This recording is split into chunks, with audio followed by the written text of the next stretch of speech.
Oh man.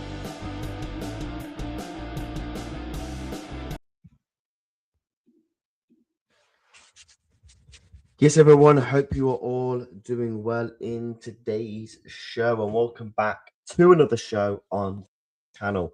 We are going to be talking about last night's game. We're going to be talking what is the latest with Mark Guehi, because Arsenal, as we did David Ornstein yesterday, he did number in terms of regards to the news about him.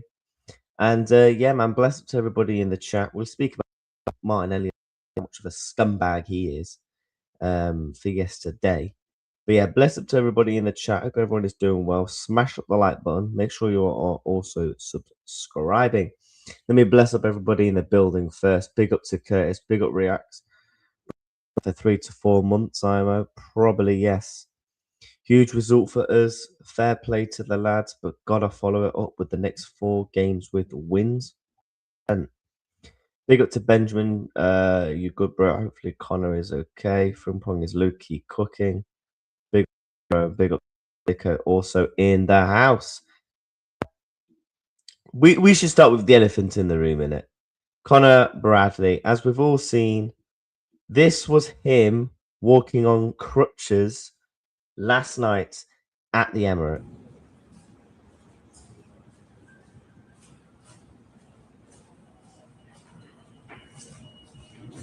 Yeah, his season is very much done.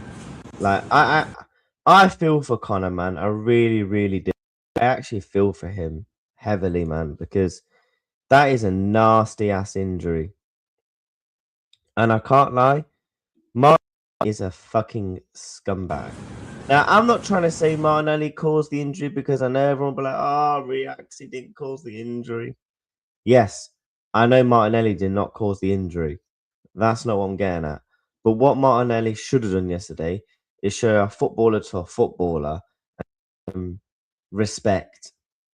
And now, I think that potentially made it worse.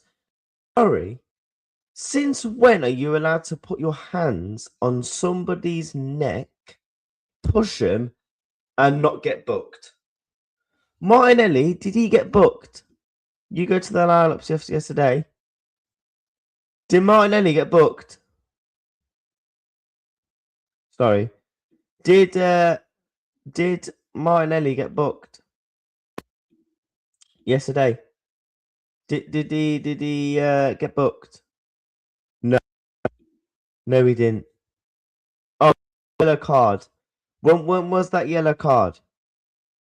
When was that yellow card? But did he actually get booked for that tackle? Because he didn't. He simply didn't. Big up to Wesley in the house. Hope you're doing well, my bro. Bless up to you. Bless up to everybody that's in the building, man. I can't lie, man. Man, I feel for Conor, man. I really fucking do. We'll talk about yesterday's game. I thought we played really well, chat. I've had a bit more time to sit on it, to think about it, and I'm very happy with our performance. It's the one time in a 0-0 draw where I can actually be like, you know what? We actually played well. Did we deserve to fully win the game? No, because we didn't create that many chances. But we saw a Liverpool team yesterday that showed fight, that showed a bit of spirit, that showed a bit of dog, that we're not just going to roll over to Arsenal. We could have very easily have just rolled over to Arsenal at the Emirates. They're clearly the more informed team than us. And Arsenal should have won. Arsenal should have gone to the Emirates and beaten us at the Emirates, but they didn't.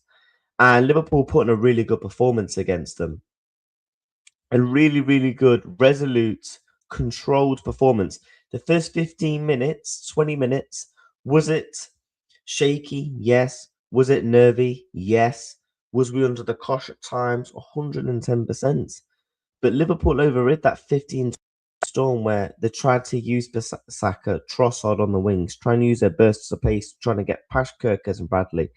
And they only got bypassed one or two times. Other than that, they managed to defend really well. And I said, coming into this game, I wasn't concerned about Arsenal's from three. I thought Liverpool could do a good enough job against the likes of Gyökeres because we've done well against previously in the past. We tend to do quite well against those sort of strikers, to be honest with you.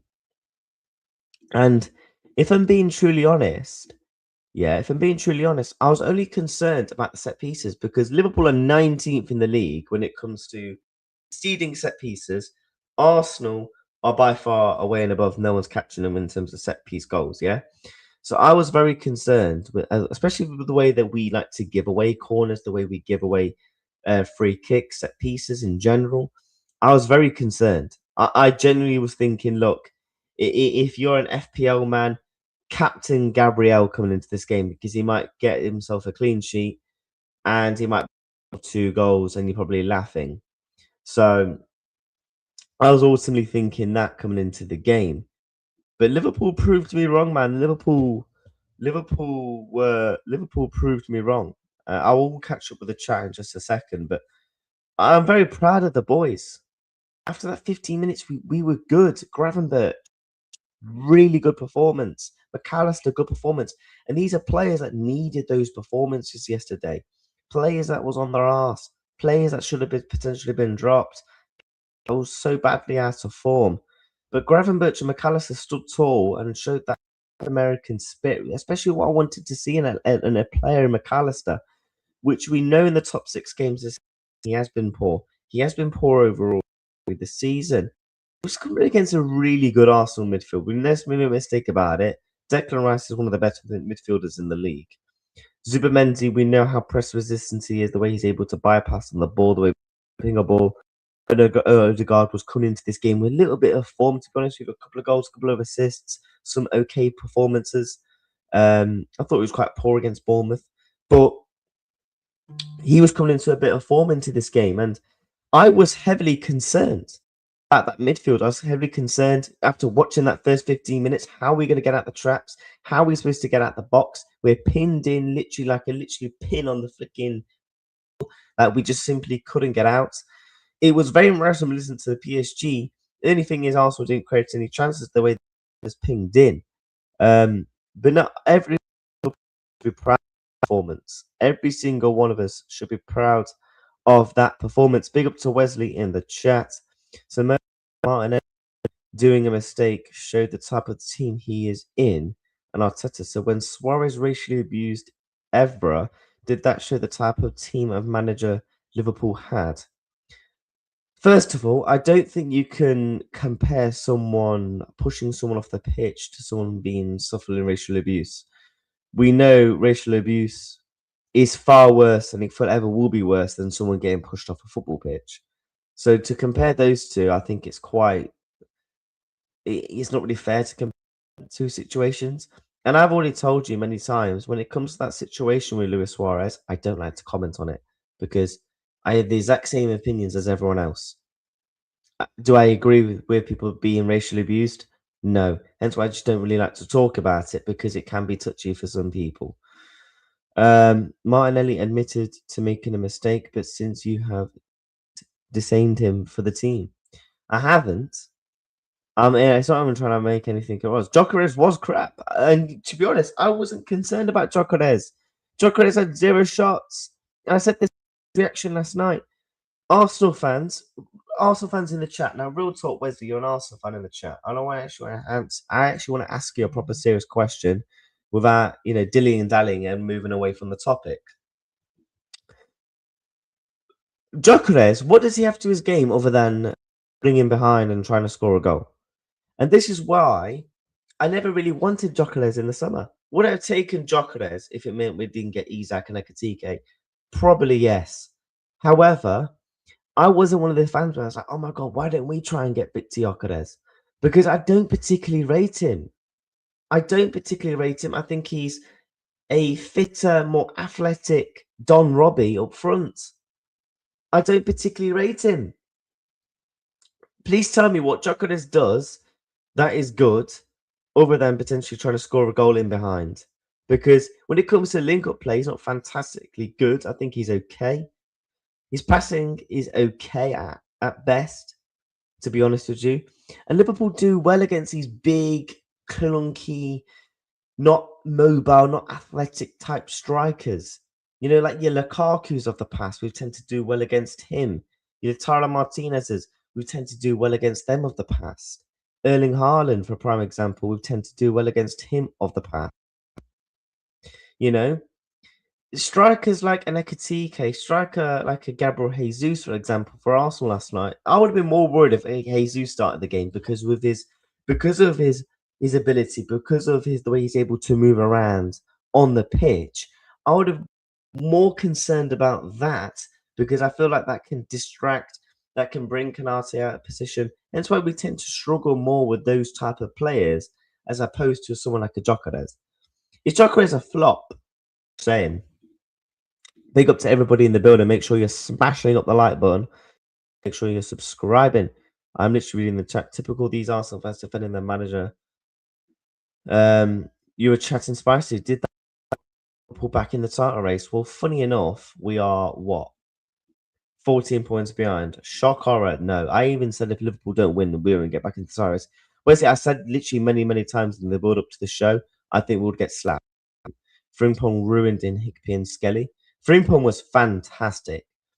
Saka is shocking. He's done in the regular limping session 2. You know what? I actually like Bukayo Saka as a footballer. I think Bukayo Saka is a good player. I think Bukayo Saka is actually with injuries now. I think you're not going to see that. I think you'll see it in glimpses. You will see it because of the adrenaline. You will see it because of the occasions. Because you did see it 1 or 2 times last night. And ultimately, I think Saka is actually finished in terms of. I think we've seen peak Bukayo Saka, if I'm being truly honest with you. And I like Saka a lot. I think he's a very good player. Very good player. But I think since that grade 3 hamstring, man, some players don't quite recover the same, and he hasn't recovered. I think he could potentially recover to somewhat of the levels if he had the season off. But when he came back from injury, kept on playing him for some reason. And again, Real Madrid final and all that. You're trying to win the Champions League. If it's a final, fair enough. I can understand it's a Champions League final. But I think you guys could have beaten Real Madrid Bukayo Saka in my opinion. Martinelli should have been sent off. Big up reacts in chat. He should have been sent off. Facts. He should have been sent off. He should have been sent off, and I completely agree with you. I look at it from this perspective, right? From this perspective, yeah, of it was going through his throat. He was pushing him off the pitch. The ball is not in play. We're not even playing the game. You should have been sent off. How many times have we seen players get sent off? Go back and watch Netherlands versus Argentina World Cup quarterfinal 2022. Sent off. Players got booked because they was getting each other's faces, getting in the refs' faces. Just saying. You are thick reacts. The point is not what Suarez did, that you made the actions of one of the player reflections of the team. Many read between the lines. I think your team is scummy. I think they are, and I think it proves within your manager. I actually felt sorry for Arteta last night, by the way, because Arteta played a bit part in points. Yes, I think he did. However, I actually felt for Arteta a little bit because Arsenal just didn't want to win the game. Arsenal simply did not want to win that match last night, and you could tell Arsenal did not want to win the match because the stat proves it all. From the 44th minute, all the way to the 85th minute, Arsenal didn't have a shot, and that is also credit to Liverpool and Arne Slot. I'm not going to give Slot was in a minute. But I actually felt sorry for Arteta because he was actually screaming at his players, trying to get his players up the pitch.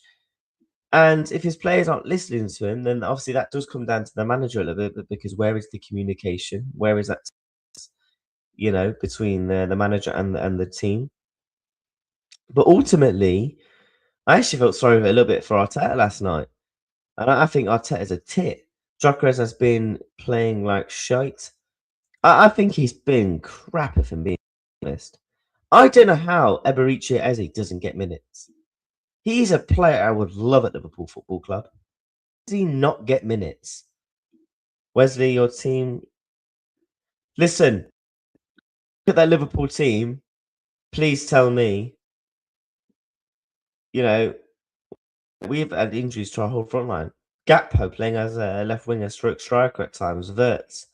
You had Wirtz and Szoboszlai as the two pressing tens. You had Gakpo and the two width players to bring the pace into the team, although Gakpo doesn't really have the pace, but he has somewhat technical ability. I think if we genuinely recognise number 9 there out of Hugo Ekitike, out of an I think Liverpool could have nicked it 1-0, if I'm being honest. I really do. I actually think we had the better opportunities. The two chances where Frimpong should have shot instead of ball rolling across box to Wirtz, and the time where Conor Bradley did hit the crossbar. Other than that, where did Arsenal really have opportunities? He had a Martinelli half-decent chance. Saka had a half-decent chance. There was an opportunity where I thought Arsenal would have scored if Moreno left it. Now, there was a really, really good opportunity in the second half. Brilliant ball in, right? Brilliant ball in. And Moreno box crashes into it. And if he'd have left the Bukayo Saka would have had a literally back stick tap in missed. Arsenal would have gone 1-0 up. That if I was an Arsenal fan, I'd be quite mad at that, because you would have genuinely gone 1-0 up. We have our Isak and Ekitike. We win that footy. Facts, I agree. We have Isak. We win. Was screwing Frimpong to shoot when Pascali. Exactly, man. You know what? Frimpong was brilliant last night. He was rolling back that Leverkusen type performance, up and down the wing, getting into those dangerous areas, getting right up across box, having opportunities to shoot. His numbers were fantastic for Bayer Leverkusen because he has the pace, he has technical ability, he has agility to be able to and compose himself on the ball, and he does have decent end products in the way he's able to pass a ball, the way he's able to shoot a ball. He's shown it more last night in terms of the shooting end of those products. Frimpong was fantastic, and I've been saying this from the summer. Go back and watch my streams. How many times I said I'm excited for the signing of Jeremy Frimpong. I think he can add another dimension to our team. And I think when Mohamed Salah comes back into the team, if you play him up, he has the pace to be able to provide for Salah, because obviously we know the legs of Mohamed Salah is going. I think with Frimpong, he very much adds that, because he has the pace. He can overlap, he can underlap. I think Frimpong could be a very good signing for Liverpool. I think the only reason he's not been able to fully show it is because he's picked up back emotions. I think Frimpong's only had one semi-bad cameo. Again, that was Southampton in the League Cup. I think Frimpong's been fantastic for Liverpool. I think he's been our best player in the past 3 or 4 games. Featured. He should have started against Fulham. I don't know why he didn't. Obviously, that was down to Arne Slot. But that, I have no complaints for the lad. I think he was very, very good. You're doing too much. Martinelli never did anything to be sent off. Maybe a yellow, which he did, not that red. And he was also mouthing off at the referee. Footy, don't let the Arsenal fan elect you. Me and Wesley have a love and hate relationship. I won't worry too much about it. Arsenal, once a bit of pressure hits them, they fumble. Why I feel sorry for City, they had a full strength team. No, in terms of like, if I was Arteta, I'd be quite pissed off that your team just simply didn't listen to you. You are losing. That's on Sunday. The performance last night was great, but still points dropped. Who would the next draw or point dropped? Slots fade. Are you trying to say basically, let's say if we lose to Barnsley, he's getting sacked? We have to wait and see. Dislocated knee that hard to come back from. I've done mine 5 times. Obviously, I couldn't afford the op, so hopefully, fully recover. Listen, I've done a bit of research into people who have dislocated knees, people that have suffered dislocated knees. It's a very awkward injury to recover from. Obviously, I've never dislocated my knee, so I can never actually comment on the said injury. But obviously, I can listen to people and look up research. The time frame, Conor Bradley we could very much not see Conor Bradley till April, May. And then at that point, you might as well just give him the season off. We're getting to the point now where these long-term 3, 4, 5 months injuries are becoming season-ending injuries because of the state where we are in the current Premier League season. I felt sorry for Conor, man, because I thought he played really well. No one could chat to. We threw 2 points. We are still clear. That was so we can make the title race interesting. EPL begged us to do that. Okay, mate. Big up to you, my bro. Big up, big up, big up, big up everybody in the building. Make sure you are hitting. Make sure you're arriving. Wesley, do you want? I don't see. Martinelli should get a red. I think Bollard done it and fully recovered. The thing is, with Conor Bradley, mate. What? Conor.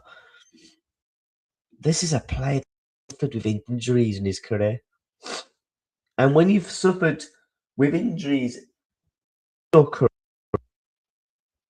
and then you suffered this, it's far, far worse, and it makes it really difficult to ultimately recover from. And I think we have to go into the market. We obviously are going to mark Guehi, but Liverpool Football Club go to the market. I'm sorry, we will be doing emergency meetings if Liverpool don't buy anyone. I will be absolutely seething if Liverpool Football Club do not buy anyone. They have to buy a player. Have to. Not. Right? You cannot. And I repeat, you cannot. Yeah? Have Frank back with injury and not buy someone. Are you seriously saying that Joe Gomez can be the backup right back? We're now having to use. We've got 3 centre backs, right, from now to the end of the season because Leone is done, right? He's not coming back this season.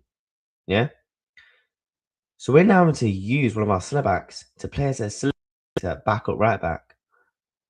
If finding one, it is a borderline disgrace, and everyone should be sacked. And I mean fucking sacked. Because that is sacrificing our season. That is showing no mentality. That is showing no mindset at the top level in terms of wanting to win at the top level. We're already going to speak. Look, I'm going to give Slights credit. However, I am fucking off at something that he said yesterday in an interview. I think 4th and 5th is okay. 4th and 5th is okay.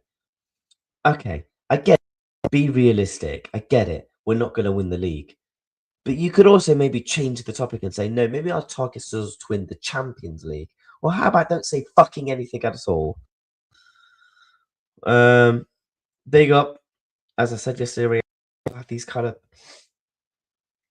excuse me. It's in them. It's why we win the league. It all stems from Arteta. Martinelli should be docked a worth of wages. My friends. I mean, look. I still think Arsenal will win the title.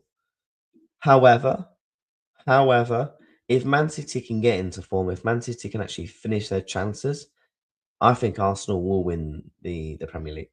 I mean, sorry, I think Man City will actually win the Premier League. It all comes down to Man City. If they get Guehi in, and ultimately they can start finishing the chances like was missing his chances, I think and fancy City to do it because we don't know what Arsenal do struggle with the back end of the season. They do struggle with getting over the line. That's not a lie. Reacts being told still don't signing anyone unless there is a market opportunity. But the market opportunity is Mark Guehi. Mark literally available for 35 million fucking quid. I get it. You're paying a bit too much because 6 months to go. Cool. But it's either that or Liverpool don't make top four. Liverpool win trophy season. I would rather Liverpool spend £1 million on Mark Guehi in a bit in helping us to make a big reason as to why we get Champions League football. Because if Gomez goes down, we are literally an injury away from playing Gravenberch or fucking Endo at centre back. Endo or Gravenberch at centre back, and you think it's okay? Sorry, excuse me. No, everyone should be deducted and be sacked if Liverpool do not sign a player in January. Hope you're doing. Jackson doing fantastic. The men's hope you're doing well, my friend. Do you think we need a proper machine right back in the next 2 windows with Pong and Bradley's injuries? I think Frimpong. I'm not Frimpong's injuries because Frimpong. If you look at his injury record career, he barely gets injured. The only injuries he's ever had is really ultimately at Liverpool, and I think that was due to fitness. I think that's due to a lack of momentum. I think he barely had a proper pre-season. So time to recover from the first hamstring. I don't think we really allowed him to recover. And hamstrings one of the injuries where if you do not recover from it, they pop and pop, pop, pop, pop, pop like cherries. So we ultimately need to let Frimpong and rotate him. I think actually when Liverpool went on that little bit of a run, do you know when Liverpool went on from West Ham and winning those games? Gomez was playing at right back. So Gomez playing at right back is it. I'm very intrigued to see the lineup against Barnsley, and I'm very intrigued to see the lineup against Burnley. Burnley, very much in particular, if Mohamed Salah is not back, because how on earth can you risk a Joe Gomez if he goes down? We are genuinely, and I mean this, fucked. Liverpool don't want to sign him for that much as he's got 6 months left on his contract, is what I'm being told. I think Liverpool ultimately want to try and get one free, but again, it's a risk. You're going to have Arsenal now. You're going to have Man City who want to get him now. You're going to have probably a Bayern Munich. Madrid. These teams all need centre backs. And you might have a couple of more teams in there. Big up to everybody in the chat, man. I am bricked. Oh my god. Have you seen Roy Jennings' video on the Liverpool Arsenal game? I have not, mate. I barely watch Liverpool content. I probably watch, in terms of religiously content creators, I sit and actually watch that are Liverpool fans day in, day out. Born and Red, probably number one. Big up to Asim, big up to Cheen, big up to Ben and Avi. They're man, they would be the dream Liverpool collab for me. I also think, who else would I even put?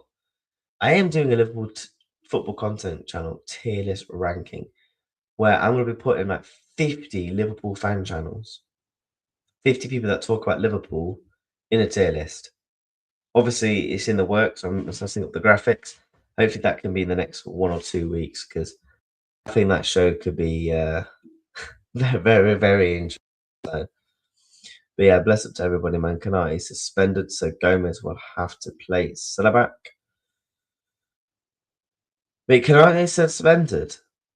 Oh, fucking. So if Gomez isn't, so that means he's gonna have to play right wing because Frimpong will have to play right back. Because if Salah's not back from AFCON, what the fuck are we gonna do? But I might take a listen to a couple of people's match reaction. Take a little listen. I hope everyone is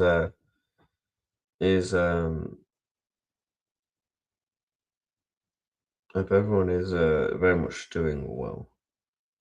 Yeah, big up to everybody in the building. Big up.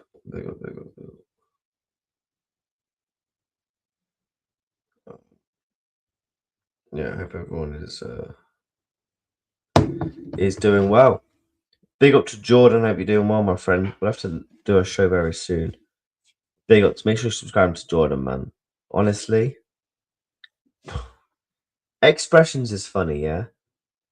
Jordan's funny as fuck, man. He like if you like banter in football, go and watch Jordan, because for me, with the big up to my Jamaicans, yeah, and his accent, bro. This guy is naturally funny, man. Big up to Jordan, my guy. My friend said I am Rory Jennings of the group. I'm not really sure what that means, to be honest with you. Big up, lads. Big up. Subscribe and like. Yeah, man. We're literally only a couple of subs now from. We're like 50 subscribers, I think, from 2,600. So, we're on the road to 3K before the end of the season. That is ultimately a damn goal. And yeah, man, hopefully everyone can get to that ultimate destination. But no, I thought the way that Liverpool was able to press yesterday, the way that we were able to turn the game around, was due to Gravenberch. Because he's one of the best players in the world when it comes to press. Arsenal couldn't press him because Gravenberch will literally just do a half turn. He'll dribble 1-2 around you, and he'll release the pass.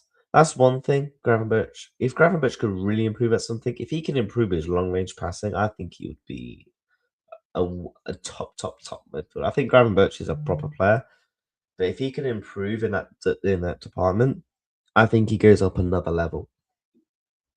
And McAllister helped out massively because he was showing that South American grit. He was getting involved in tackles, okay on the ball, in terms of being progressive out of play. So I was very impressed with him, and plus he needed that performance. Szoboszlai just doing what Szoboszlai does. Szoboszlai had the most shots for us, by the way, 5 shots. I mean, that's no surprise because Gakpo and Frimpong just trying to use their pace as the width players. And then you've got Szoboszlai and Wirtz. They're going to be the main athlete players that's going to get the most chance creation. Wirtz, again, she would have more shots. I really, really do. I really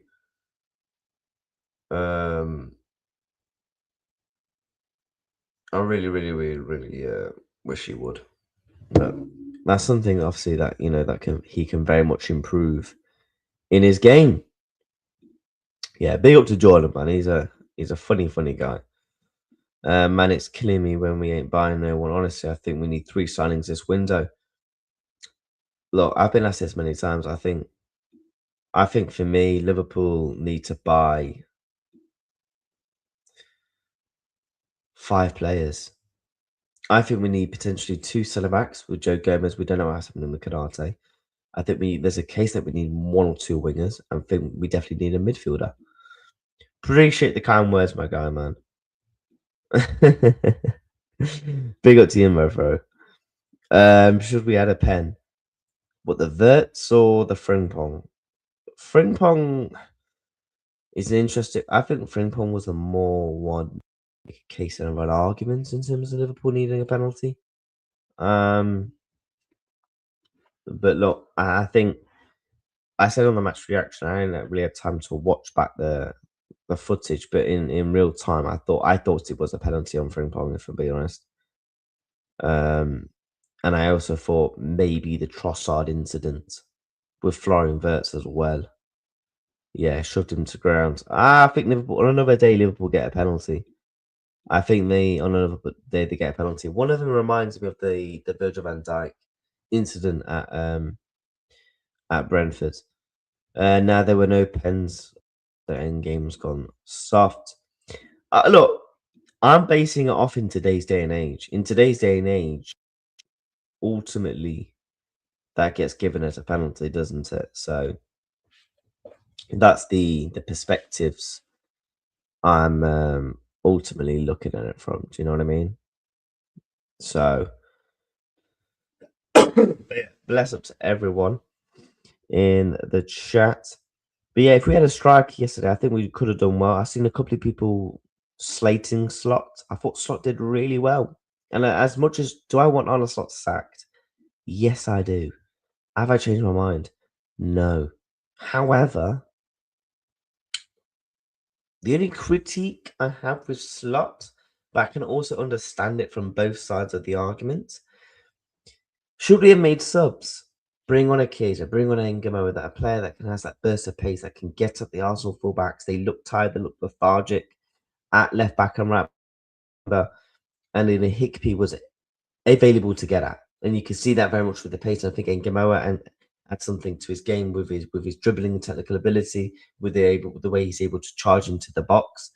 I think if Ngamoa could have played yesterday, maybe the game could have been a bit different. But the reason why I'm not going to go too much in on Slot is obviously he made the substitution because obviously Conor Bradley was injured. But you have to look at it from this situation. You look at Fulham, you look at Leeds. When we've made subs in the past 3 or 4 games, Liverpool have looked really poor. So I can understand it from that perspective to not make substitutions, because when we have made substitutions, they've been poor. The like for like substitutions, you know, in the previous games. I hear it from that perspective as to why Slot didn't make more than one substitutions, other than obviously the one having to be with Conor Bradley. So I can understand it from that perspective as to why he didn't. You know, I think everyone's happy with the result. I'm not trying to say, oh my God, I'm not trying to gas up like we won there. But in the perspective of both teams, Arsenal have only dropped points once at home this season, and that game was Manchester City. In the Premier League, they've been very fantastically good at home this season. I mean, the stats just prove it all. I mean, I'm not even a stat man, but you look at home, drawn 2 games, obviously one of them was Manchester City. They've only conceded 5 goals at home this season. You look at Liverpool's away form, they've only won 4 out of 11, drawn 3, lost 4. They've only scored 17, they've conceded 18. Our away from home form is absolutely diabolical. And, you know, Arsenal coming into this game, that was on a big run. So ultimately, from that perspective, I'm going to take it. You know, so 4 points from Arsenal, I think, is a respective amount of points. Especially, you know, we've known that in the past couple of years, our record at the Emirates hasn't been fantastically.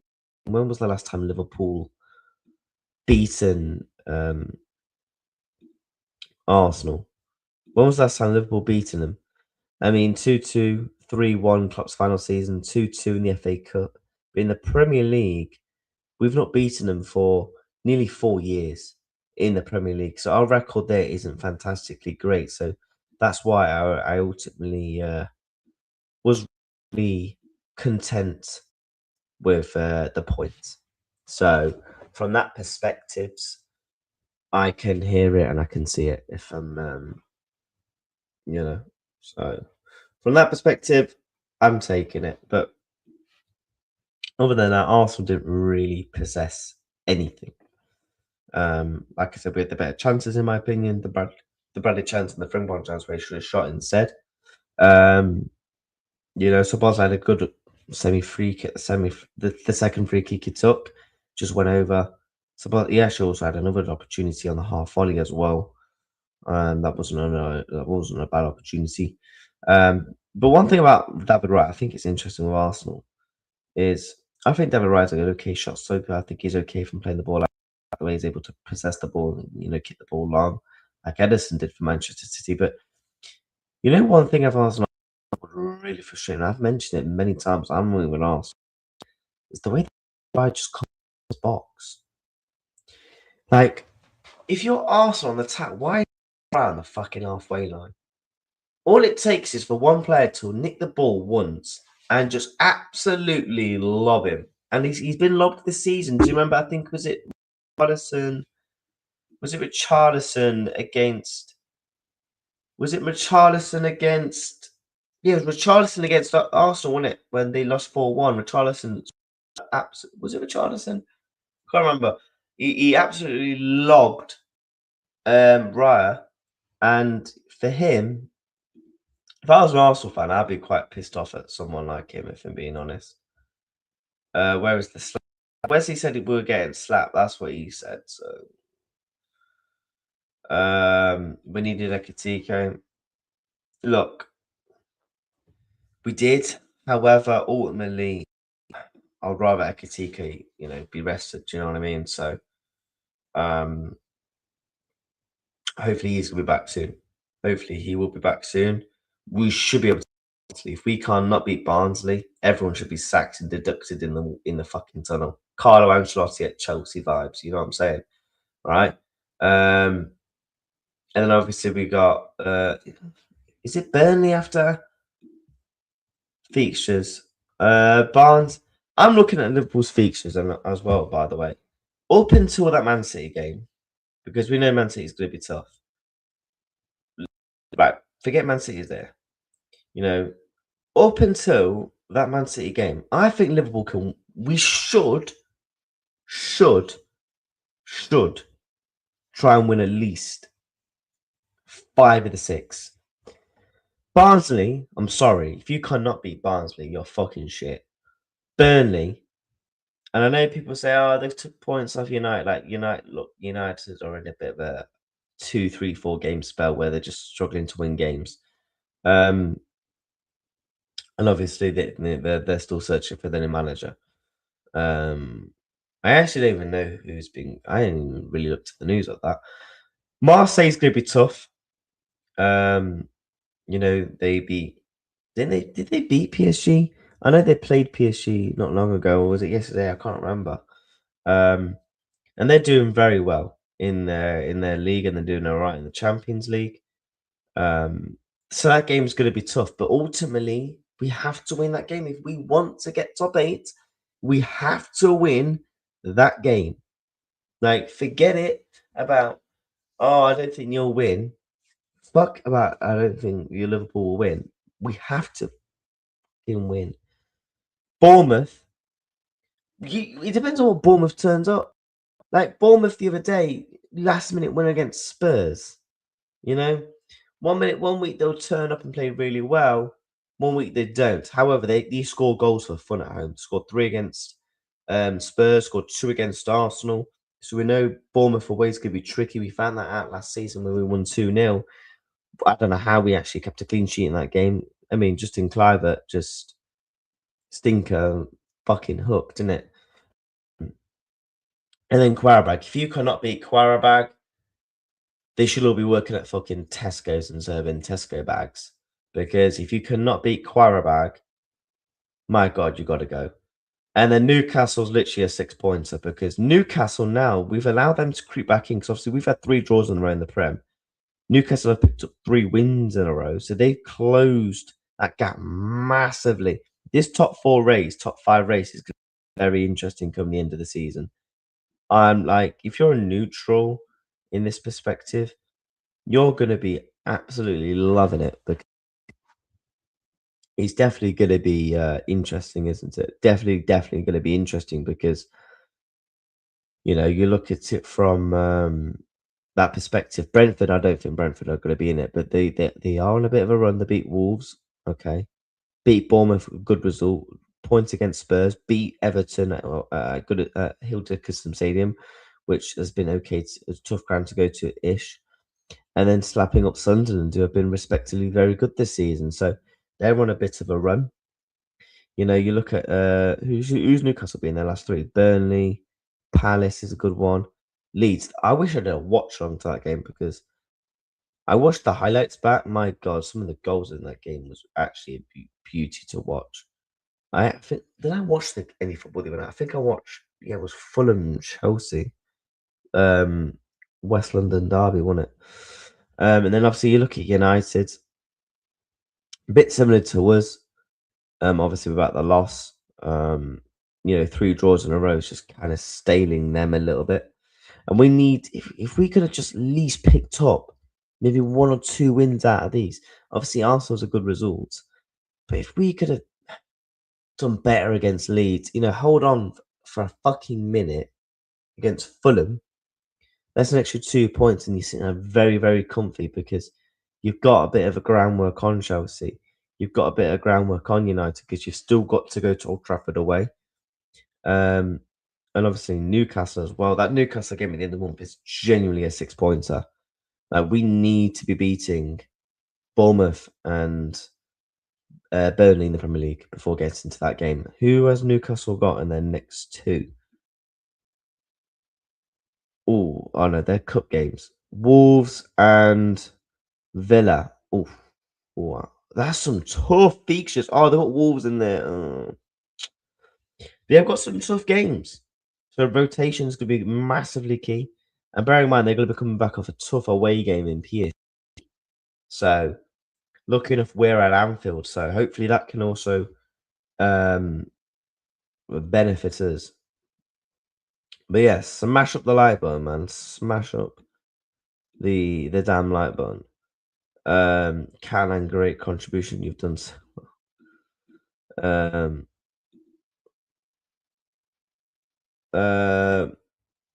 Let's not beef, man, for fuck's sakes. Martinelli's a G. Jog on, mate. Big up to touchline. Touchline. Why was you looking so ill after Amarin sacking? I don't know. You have to ask him, mate. No such thing as. Oh, I'm not even getting into that. Listen. Touchline. There is a chat. Maybe he can help you. Oh my god. What are we doing here? Let me just text my mum back. 1 second.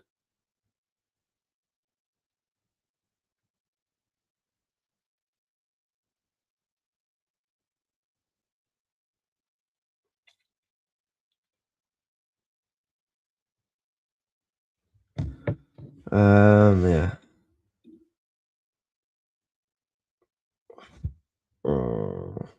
Listen, I'm not bringing up any of these comments. Hey, there, as an Arsenal fan, what Martinelli did was unacceptable. Is that Ursula's picture? Fair enough. Big up to you, my friend. Hope you're doing well. You guys were clearly the better team. I agree. I don't know what you think of it, mate. You know, I thought Arteta, man, should have.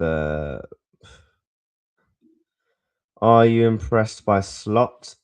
Was I impressed? Depends what you mean by impressed. React, did you see the Lee Gunner stream the other day? People trying to cancel him. If you're on about the stream with the emails, then I did watch the stream, yeah. Big up to Lee, man. Yeah. You got some weird people out there that will try and cancel people due to jealousy and things like that, you know. So yeah, but Lee's a good guy, man.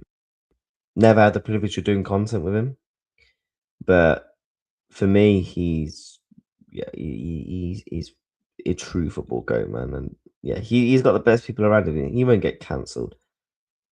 Me, there's certain people I look at. I'm like, yeah, you just can't cancel them because they've got too much. Kind of, what's the word? I don't want to say thick skin. Is the word? I don't know. But the best way to like, I don't know. But no, he won't, man. Rex, bring up my chats. What chats? I'm not bringing up chats like that, Wesley, for fuck's sakes. This is a football stream, not a fucking sex education stream. Fucking hell. This is why you can never trust my team. People said the league was done after City dropped points. Facts. Are you, just out of curiosity, mate, 'cause obviously you've only just joined my channel. If you are new, make sure you're subscribing. Are you Arteta out? I always like to ask Arsenal fans this, and I do find it, very interesting when it comes to, those conversations, But no, big up to everyone in the building, man. Good stream so far. I'm feeling a stream, today, just chatting, looking at bits and bobs. We're gonna do some AFCON watch-alongs later. Mali versus Senegal. We're gonna do Cameroon versus Morocco tonight. So we've got some watch-alongs coming up on the channel as well. Today we're putting in that grind, that work ethic, as Wesley says I don't put in.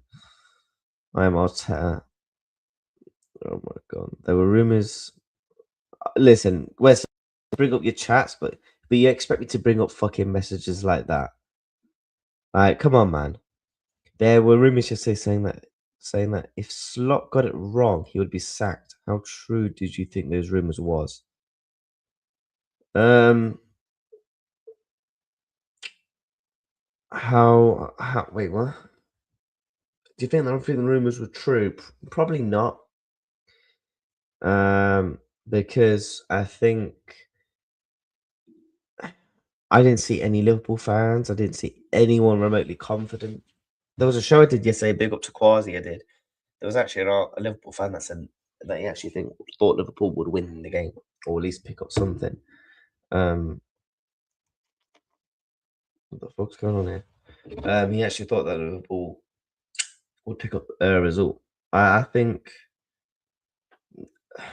I think Slot's not getting sacked. If you're basically asking me, I don't think the rumors were true. I think the only way Arne Slot gets sacked if top four is not in reach and we're at the Champions League.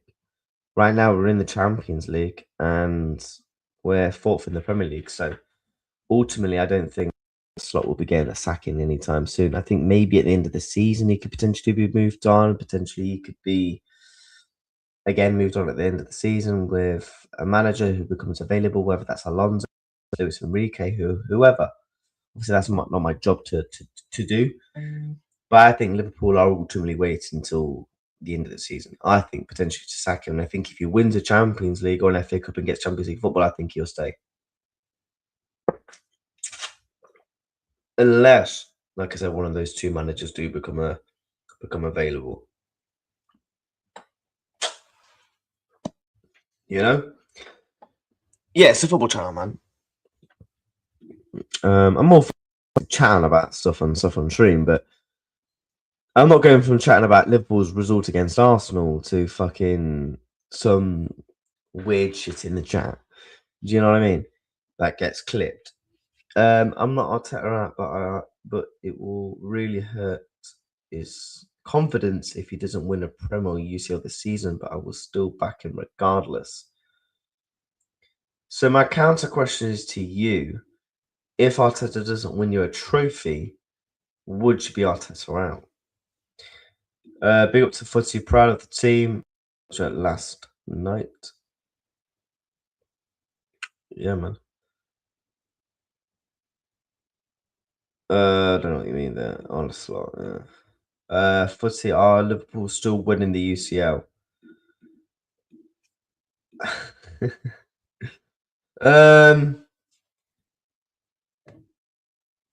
I'll be honest. If you're asking me, gun to my head, are Liverpool winning the Champions League? If I had a gun to my head, I probably would say no, because obviously my life is on the line. But do I think Liverpool can win the Champions League? Yes, I do. Because, and I'm going to explain this why. As to why I think Liverpool Football Club can win the Champions League or an FA Cup. Not because I think we got good players. It's because I think in one-off games, now the history this season, for me, the reason why Liverpool can still win an FA Cup or a Champs is because of two reasons.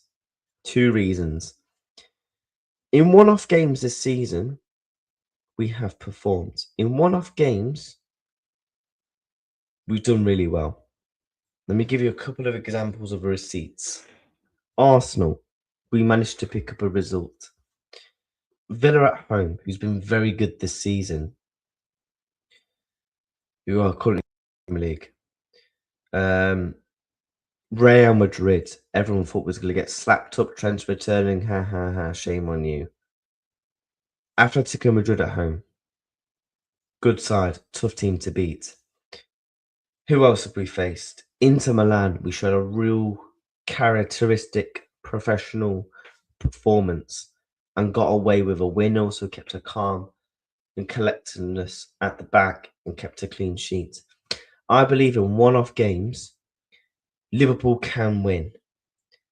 However, that doesn't mean we're going to win that doesn't mean we're going to win the Champions League. That doesn't mean we're going to win the FA Cup. Liverpool have a chance in Europe. They are historically one of the most successful teams in the Champions League. And that is a fact. We have seen Liverpool do bad in the league I say quote bad in the league, and gone on to win European trophies, gone on to get to European final, gone on to do really well. 2001, we won a European trophy. 2005, we finished 5th, won a European trophy. 2007, got to a European final. And then we fast forward all the way to 2016. Very poor season in the league, got to Europa League final. 2018, finished 4th on the last day of the season, got to a Champions League final. Then you fast forward a year later, won the damn thing. Liverpool have done very well in Europe, and I will always back my team in Europe. In a one-off game, we can win games. In one-off games, Liverpool can win big games. You know? But see the day Liverpool fans celebrating their 0-0 win against Arsenal.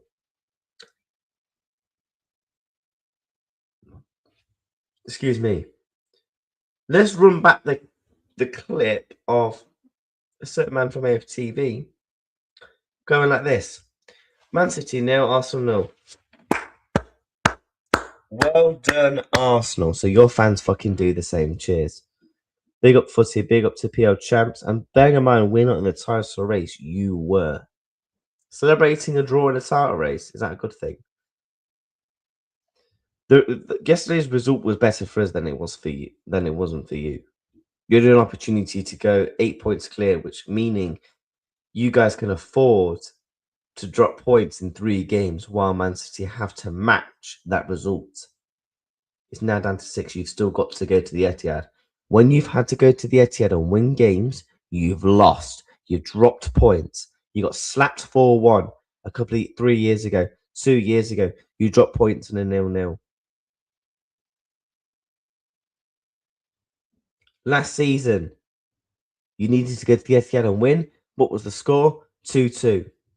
So in title races, you have not delivered when having to go to the Etihad.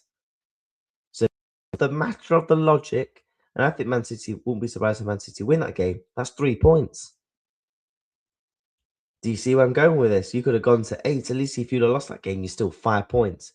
I think I've been realised, but the difference between 3 and 5 points is fucking huge. Title races, because there's a difference because you can afford to drop another game. If you go to 3, you can't afford points. I mean, what's the goal difference? Yours and Man City are neck and neck. So, listen, take it with how you will, my friend. Delusional, what you're smoking. I'm not really sure what is delusional about thinking Liverpool can win one-off games. But fair enough to you.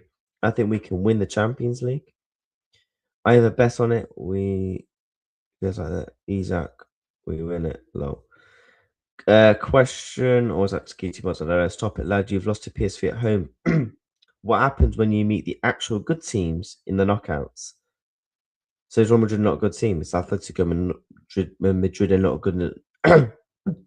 a good team? Is Inter Milan not a good team? So you're basically saying you've made sure if we faced your team. The only team that we've not really faced that are really good in Europe is Barcelona and PSG. And I'm not saying by that logic we're winning the Champions League. I think we're still fought for 5th favourites. I think the favourites for the Champions League are your Real Madrid's because of their history, your Paris Saint-Germain's because of the form of their team, your Barcelona, Real Madrid you can obviously never write off. Arsenal, I do think they are in the mix, the top 6 mix. Liverpool are there too. Inter Milan. We're not favourites. We're not favourites by any margins. But to say Liverpool have no chance in Europe, I'll take that all day long. It means no pressures on me. So all this waffle to say you are not going to win the UCL. Move on, lad. You are narrating a past and anyone and everyone can see it on Google. Stop this. It doesn't mean anything because of slot. Right. So you're saying because we're not going to win it because of slot.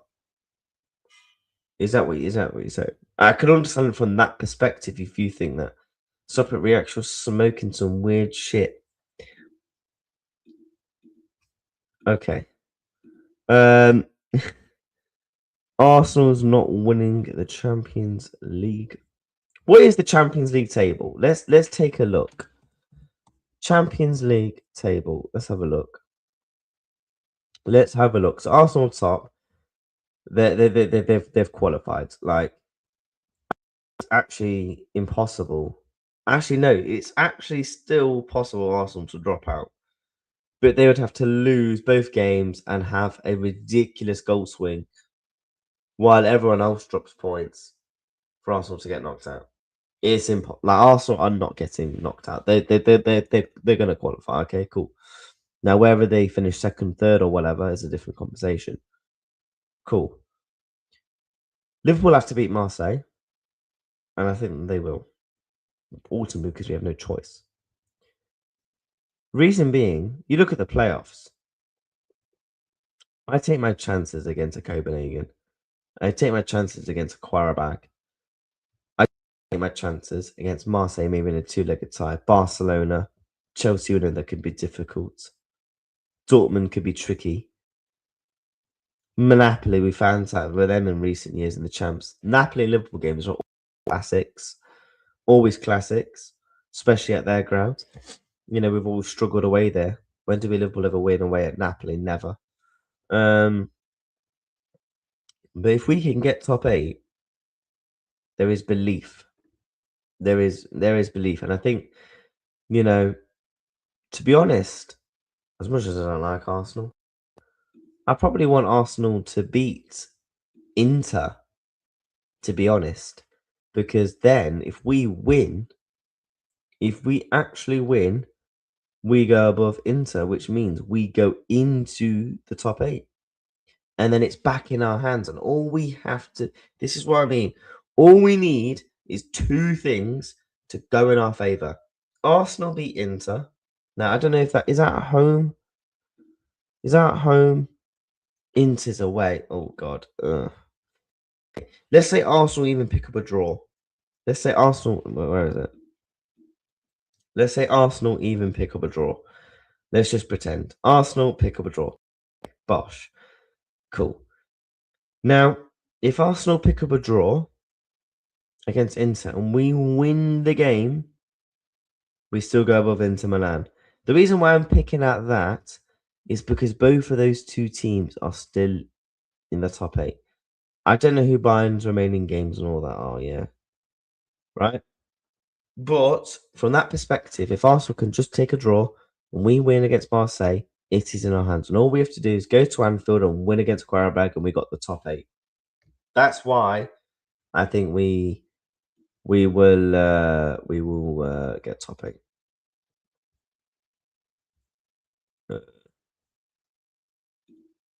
Wesley, we met your so-called great team last night on your turf and took your V card. Pipe down, man. Starting to get sick of you, to be honest. I'll give you a clue to QT mods. I've seen Wesley in other chats. It's all an act. Arsenal's not winning the UCL. Subscribe and like. PSG scrapped through last year by the skin of their teeth and won the whole thing. Facts. And that's why I don't think you can always base teams off in the knockouts. Liverpool won every single game in the knockouts last season, barring one against PSV away.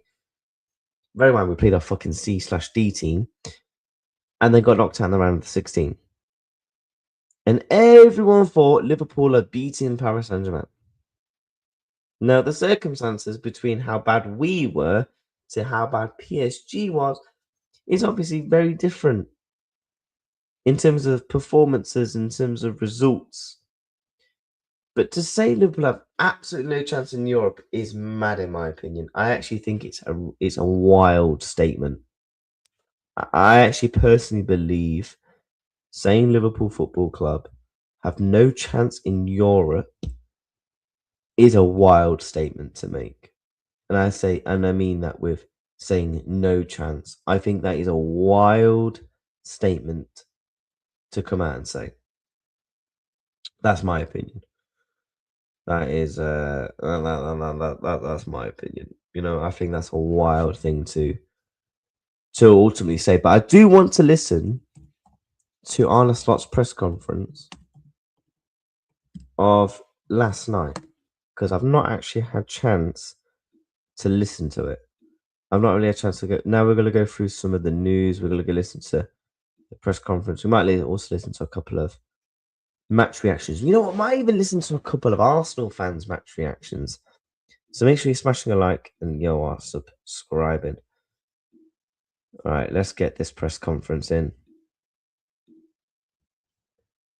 Big up to everybody. Let's get this up. This match. And the second half performance, Liverpool clearly were the better side in the second half. Were you happy with the result and the performance? No, definitely with the performance. To a certain extent also with the result, because Arsenal is having a great season domestically and also in Europe. So you know how hard it is to even get a result against them, let alone to win. So that's why, to a certain extent, you're positive about the result. I think in the first half they had much more ball possession than us. Although in some spells of the game you could already see how well we can play the ball out from the back and how many times we could play through them. But they were more dominant, were a few times very dangerous over their right side with Timber and Saka. But that led to not much more than crosses. And in the second half, I think we defended a little bit better in their first build-up. So that made it more difficult for them to dominate as much as they did in the first half. And we were even better on the ball, or we did similar things like the parts in the first half to dominate. But yeah, from all that ball possession, and that's not something new for someone who follows Liverpool, you're hoping for more chance creation. And we were a lot of times very close, shots, decision making in the end. But yeah, hit the bar in the first half. Just not enough to score a goal. Hamza? Hi, Arne. Do you think it's acceptable that Gabriel Martinelli shot Conor Bradley when he's injured? No, I got the same question just a second ago. I don't know Gabriel Martinelli, but he comes across as a nice guy. And I think the problem for him is, and that's a problem in general in football, that there is so much time wasting and players pretending that they are injured in the final parts of the game or during the game, that you can then sometimes be annoyed if you want to score a goal that you think that player is time wasting. And I cannot ask from Gabriel Martinelli in 94 minutes when it's so emotional for him to understand that he plays Liverpool, that is a team when they are being hold against, which was the game against Leeds United, and we don't even go to the floor if we play West Ham United, and Paqueta tries everything to do to get a second yellow card, that my players try to drag him out. You cannot expect from Martinelli that he thinks so clear in the 94th minute. So I'm 100% sure that if he knew what the injury might be, that he would never do that. And but it doesn't look great if he has the injury, which we fear he might have, of course. But football, time wasting, diving has come to the situation that players think in the 94th minute that probably that is happening again, because I've seen it happening against us so many times this season, that I can understand that Martinelli might have thought that this was time wasting as well, and he couldn't thought about this is Liverpool. They don't do this. I don't know yet, but it didn't look great if you have to go off on a stretcher. And I think we could both, when we see the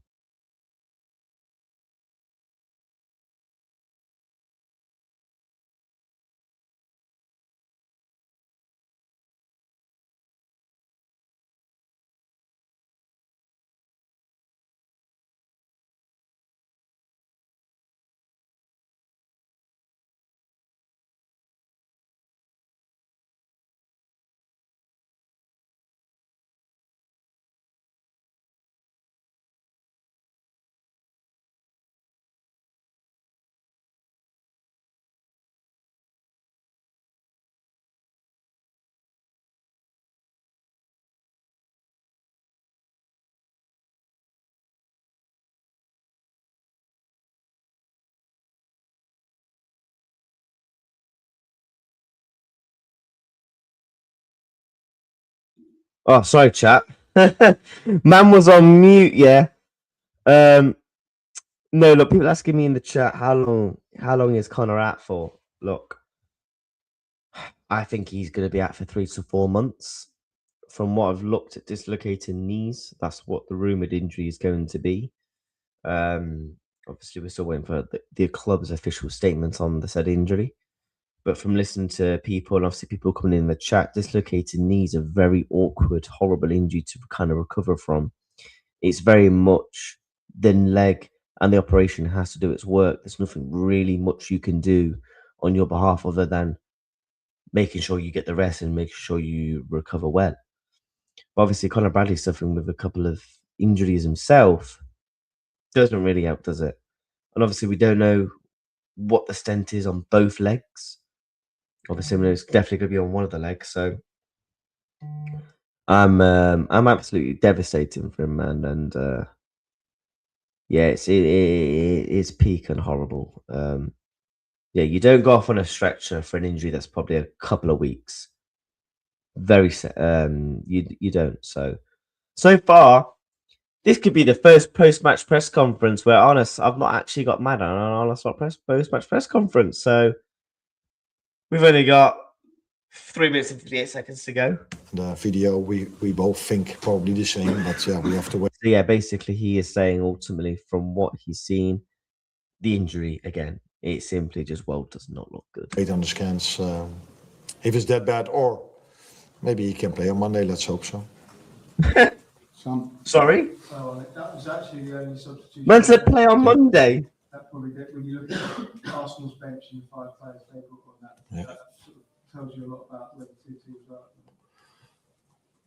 I think there are other things to talk about where both teams are at the moment than talking about the bench. I think we showed today that, and not for the first time, by the way, this season, that again in the big games we're able to compete with any other team, and I think we've had result against almost any team, any big team that we've played, except for Man City, where it was of course so obvious that we scored the 1-1, but the only ones who didn't thought that was obvious was the referee and the VAR. So that's the only game where we were, which we've lost by 3-0. For all the other games, I think we showed home against Arsenal, away against Arsenal, that we can compete with any other team. The question then, of course, is why you're 14 points behind them. And for me, that's also so obvious because we struggle so much against low blocks to unlock that. And as you all know, sitting here, that there's 20 goals difference between them and us in set pieces. So, but again, in both games, I think we've shown now that both teams are really strong and very competitive against each other. We won it because of a free kick at Anfield. And today, there wasn't a moment like that, so that's why it ended 0-0. Yes. Did you specifically tweak anything at half-time, or was it a case of just growing confidence? No, like I said, I think the way we pressed their 2 centre-backs and their number 6 was better in the second half than in the first half. That's why we could regain ball possession faster in the second half, the first half, and they couldn't come as far around our box than in the first half. But maybe the main thing was that we had the ball also for long spells, and then when they kicked it away, we could pick it up again and start playing again. But credits to Arsenal as well, the way they defended their box. I think we had 5, 6 or 7 shots, mainly from Dominic Szoboszlai, and he has a good shot, I can tell you. And one shot I thought might have gone in, but then, of course, Gabriel blocked it with his body forward and his leg. So they're good in so many things, including box defending, that it's so difficult to get a result against them. But we managed to do so. Hi, Ernest. After a good performance like this one, what can you build on the next games? You have a game against a non-top team coming up. What can you build on this? Yeah, I'm a bit surprised that people think this is a good performance, because when we have 60 or 70% ball possession against other teams, people find it boring. And now it's a good performance. But I think it's more the team we was playing, the form that we was in, the form of Arsenal, the way that we showed characteristics, the way that we showed a bit of fight, that we wasn't just going to ultimately roll over against Arsenal. I think that's why a lot of people praised and preferred this performance as opposed to other games like Leeds, for example, where we've had more ball possession, because in that game we ultimately created fuck all. And the challenging oppositions against Leeds, I'd expected to have shots, and I expected to have chances against Leeds as opposed to Arsenal. Again, we hardly created a chance. And now we say, what a performance. This is who we are. We can dominate ball possession. We know how to do build-up. We know how, but we struggle, obviously, in a few things. And set piece is one of them. Dominating moments when we're in the final third, then to find the right pass, the right execution. That is something that's still not at the level some other teams are, and that's why we are working every single day. But yes, we did really well in ball possession. But for me, it wasn't that much different than playing Leeds at home or Fulham away, where we dominated ball possession as well. But then people are annoyed by the fact, because these teams are not of the magnitude of Arsenal, then it's not good enough, which I completely agree on, by the way, because I want to see us creating more chances as well. I thought, you know what, that was a decent assessment of from Arsenal. I'm not gonna go in on him too much.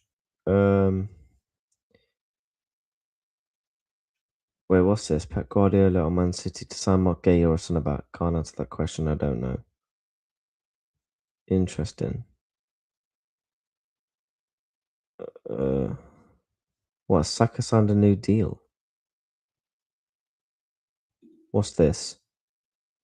Breaking: Bukayo Saka's agreed to sign a 5-year deal at Arsenal until June 2031, as David Ornstein reports. The verbal agreement has been in place for months and now been approved by Arsenal.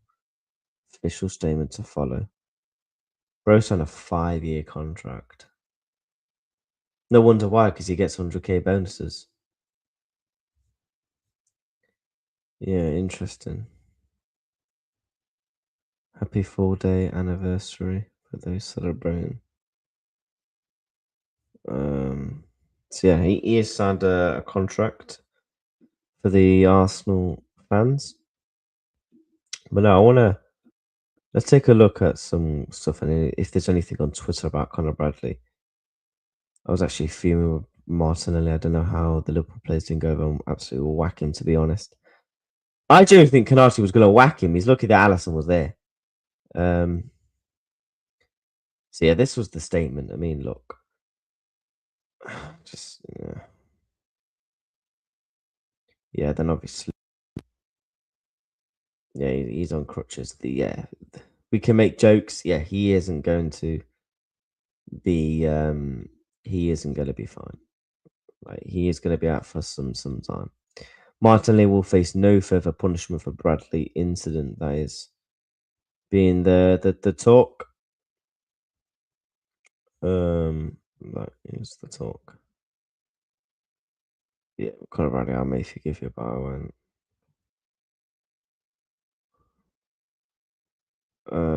I expect nothing thingy from him, to be honest. Gabriel Martinelli should have had a season ban for the ball and punishing over an injured Conor Bradley who was stretchered off. Absolute violent disgrace.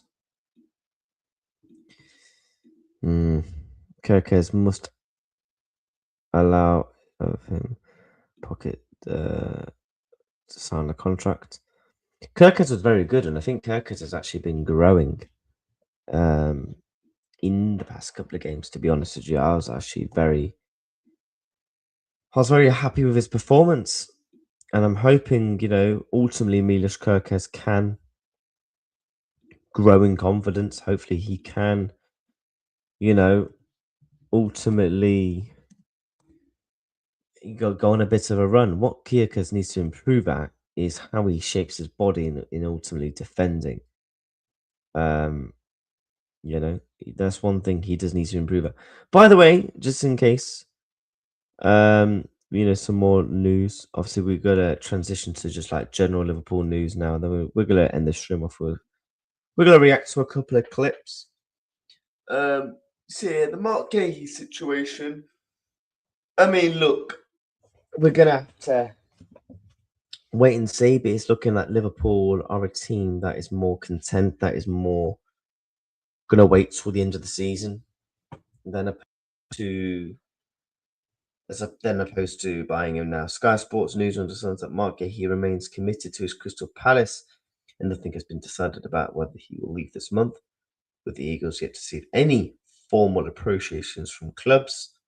Man City are discussing whether to move for Guehi. Palace believe Liverpool could try and sign him this month too. Palace are expected to consider offers this month that are below last summer's asking price. Yeah, I'd be very shocked and surprised if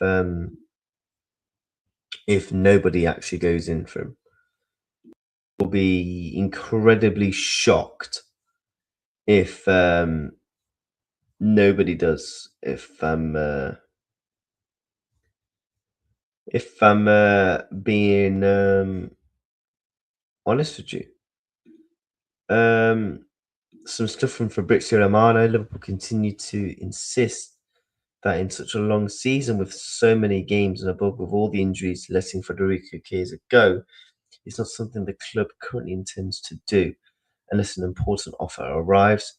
Liverpool are insisting on a permanent deal or an obligation to buy. Juventus wants to do a loan, but are evaluating the possibility of proposing something more creative, perhaps including an obligation tied to a certain conditions. Right now, Liverpool want a guaranteed obligation. Juventus are speaking both with the agents, and Liverpool next week could be decisive. That's coming from Fabrizio Romano. And another one, Juventus are not giving up on Federico Chiesa. They are trying to find a way to bring him back to Turin. They are preparing a new proposal to present to Liverpool, which could involve a loan with an option to buy that would become an obligation under certain conditions. Liverpool only want a permanent deal right now. So yeah, apparently next week could be very, very, very interesting. And yeah, it's definitely is going to be interesting, isn't it? To see, whether Liverpool Football Club do ultimately, make a move. So very intrigued. Regards. If I'm being honest, we are waiting for someone to move him on. Then we will go like we did with VVD and Diaz. Yeah, but we shouldn't have to wait. Like, I'm sorry, we shouldn't have to wait. I think Cookers has had his best game of the season in the second half against Arsenal, but he's still wasting attacks with his inaccurate crosses. I think Milos Kerkez will naturally improve when he actually gets a really good partnership with a good winger. You look at Gakpo. Gakpo's been really massively out of form, and that partnership hasn't really, come to light or come to any sort of an imagination in terms of being anywhere somewhat advanced in terms of how good it is. I will judge Milos Kerkez fully once he's done this season under his belt and he's actually had a good, winger to ultimately go alongside him. Some other news. I did see, by the way, that we did actually have a Liverpool Here We Go. And I didn't know if anyone has seen that Liverpool did reach a verbal agreement to sign left-sided centre-back Moore and Die. Senegal select defender has played at the recent Under-17 World Cup in Qatar. Deal follows the signing of, obviously we signed an Australian kid last week as well. You know what? I'm not against these sort of signings. I mean, look, signings like this for the future of the club. You make money on him, or whether he somehow gets into the first team. I'm never against signing. Never against signing him. So I think he's starting today for Senegal. Yeah, I've seen a couple people talk about him. I've only watched one Senegal game, so I can't really comment on him.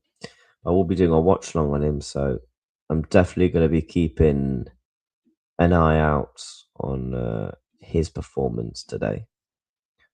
So we'll have to wait and see. Some other Liverpool news. what we got? Obviously, David Ornstein did tweet out this. The Arsenal do retain long-held Mark Guehi interest, most likely as a summer option. Look, if Arsenal get Mark Guehi, they're a joke. Like, how many centre-backs do you actually genuinely need? Like, how many centre-backs does this football club need? Like, talk, how many centre-backs do they need, man? They're just signing centre-back after centre-back after centre-back.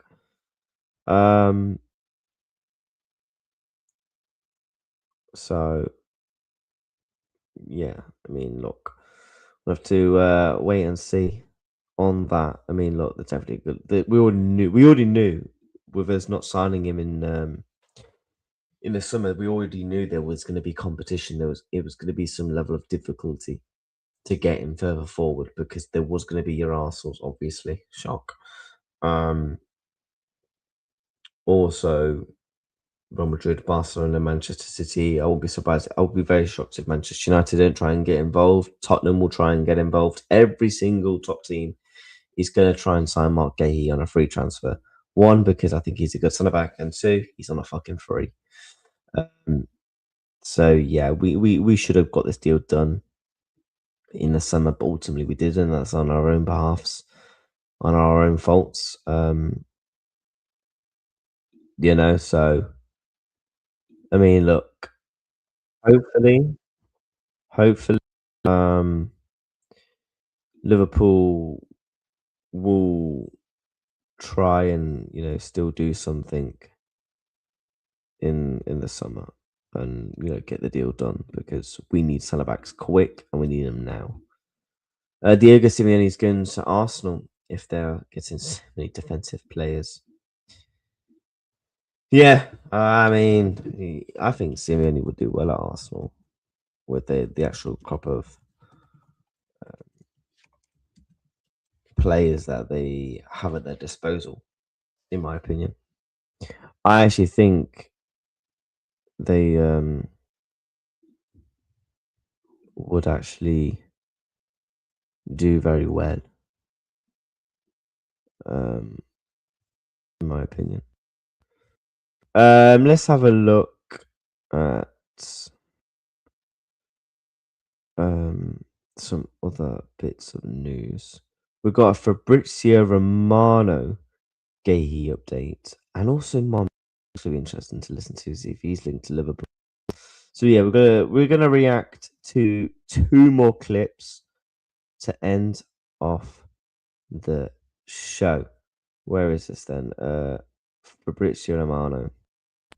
As always, to keep you posted on the transfer market today, guys. As always, several things to say. We will go from Semenyo to Vinicius Junior, Tottenham because the signing is coming, and then Guehi, Maresca, Marmoush. Let's jump into it together. With the official statement coming this morning, finally, after a long negotiation, a long story. I've always been telling you about Manchester City and Antoine Semenyo. Well, finally, that deal is official. Manchester City confirmed the agreement with Bournemouth.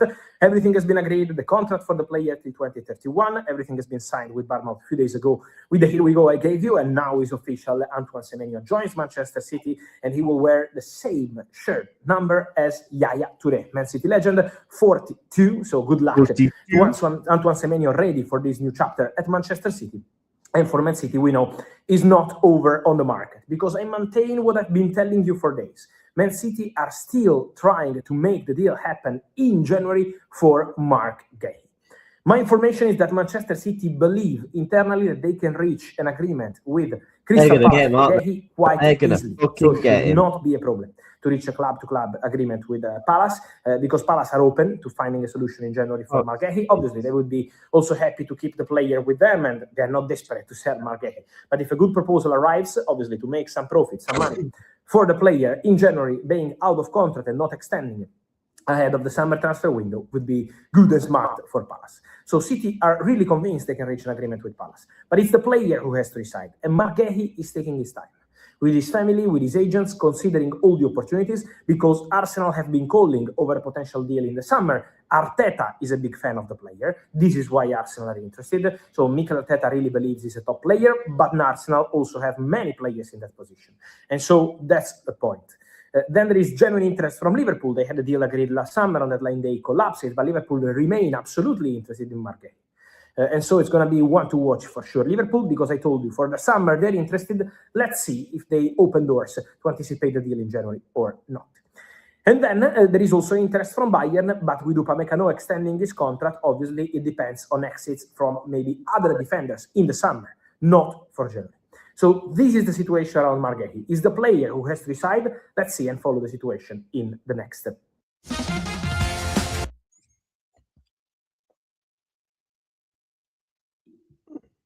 Then I wanted to add something, guys, on Brazilians. And let me start with Tottenham, because Tottenham are closing in on a deal to sign. Last night it's been crazy. Real Madrid beat Atletico Madrid in the Serie A until 2027. And Florentino would love to keep Vinicius beyond that. And despite all the questions I'm getting on Enzo Maresca and Manchester United, he's been linked and kind of coach for the summer, not the coach for now. Anyway, so adding one more player to their roster. But my understanding is that this doesn't mean that Omar Marmoush has to leave Manchester City in the January transfer window. First of all, the player is now focused on the AFCON, so there is nothing moving. But also, I'm told even after the AFCON, Omar Marmoush is not desperate to leave Manchester City. He wants to compete for his place. He wants to spend the next 6 months at the club trying to show his best level possible, try to help Manchester City. Then, obviously, in the summer, we will see, because if Marmoush doesn't play in the next 6 months, obviously the situation could be different in the summer and he could look for different opportunities. But as of now, and my job is to tell you what's happening today, I can't predict. So yeah, that's definitely going to be interesting, isn't it? But yeah, big up to everyone in the building. We will react to another clip. Arsenal fans frustrated. Full-time reactions to Arsenal 0, Liverpool 0. Let's take a Jesus probably scores. Look at it. Let's take a listen. Full-time. Past that first defender with this delivery. Back pose. Puts it wide. What a chance. Game over. Gabriel. That is a chance, by the way. It was like half. Game over. One of the worst games I've ever watched, ever.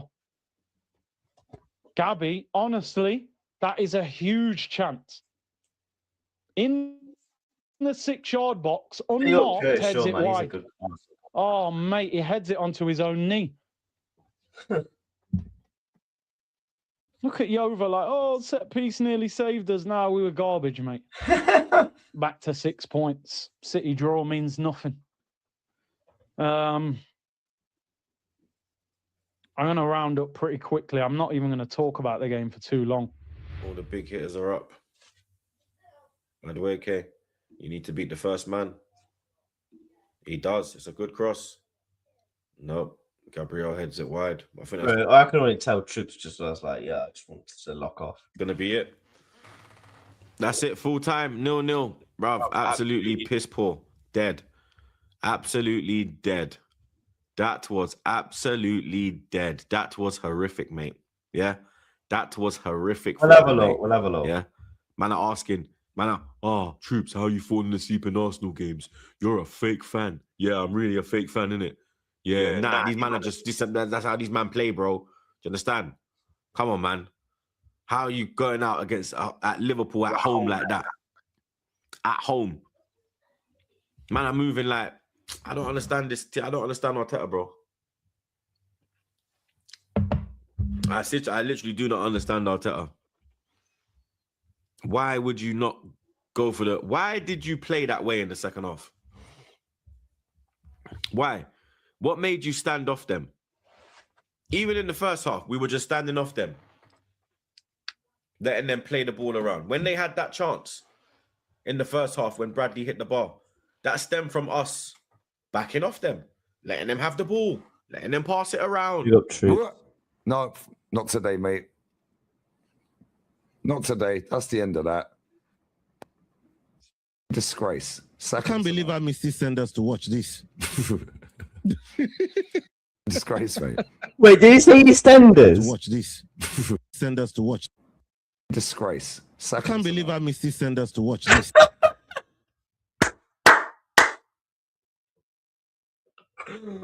Oh, I think his name's Honor, man. Big up to you, man. Oh, I'm actually subscribed to his. I'm actually subscribed to his boxing channel. Big up to him, man, because I obviously I do watch a bit of his combat boxing stuff. Man said, I can't believe I missed EastEnders to watch this. No, that's jokes, man. Man said he missed EastEnders to watch this. Big up to EastEnders and big up to Honor, man. If he had left that, if he had left that, Gabby Jesus probably scores. Look at this. Man said Jesus probably, well, maybe not. Camera angle maybe done me different. No, look at the set piece. Look at the theatrics on the touchline from these two. Look at them. The quicker this show ends, the better, innit? This is why I respect Lee, because he's just a real one, yeah. Because Arsenal fans were all celebrating, oh my God, we got a corner. Yeah.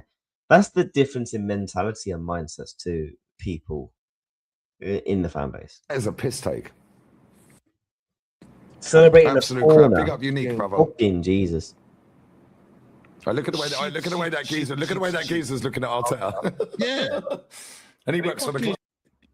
Over it, hands go up. Oh, I can't stand that dude. Sorry. Should we have a look? I don't think there is any Liverpool. Is it on here? No. I don't think there is any Liverpool. I mean, I'll type it in. Let's have a look. Arsenal Liverpool match reaction. Obviously, I know there's Liverpool content. I've done it, but yeah, not reacting to you, mate. What the hell? Arsenal Premier League. What the?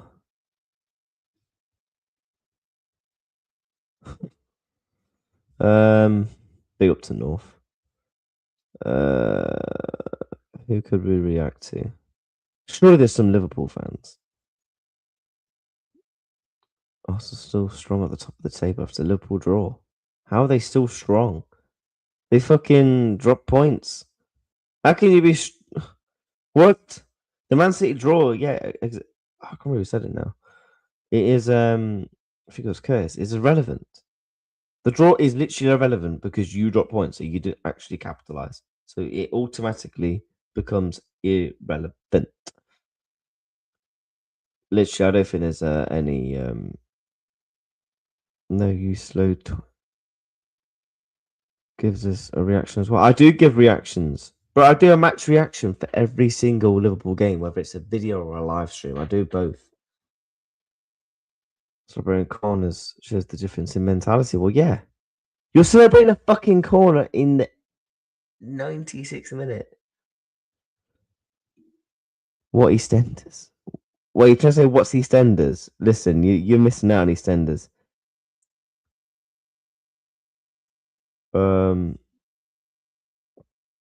What are you on about, bro?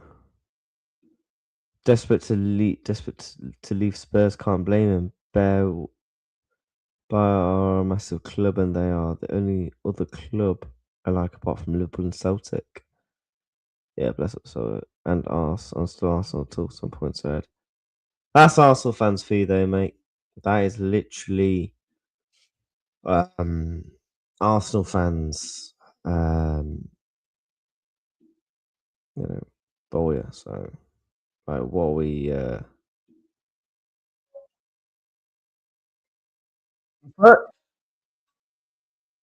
the fuck was happening there? That's literally Arsenal fans for you, though, mate. So, can we really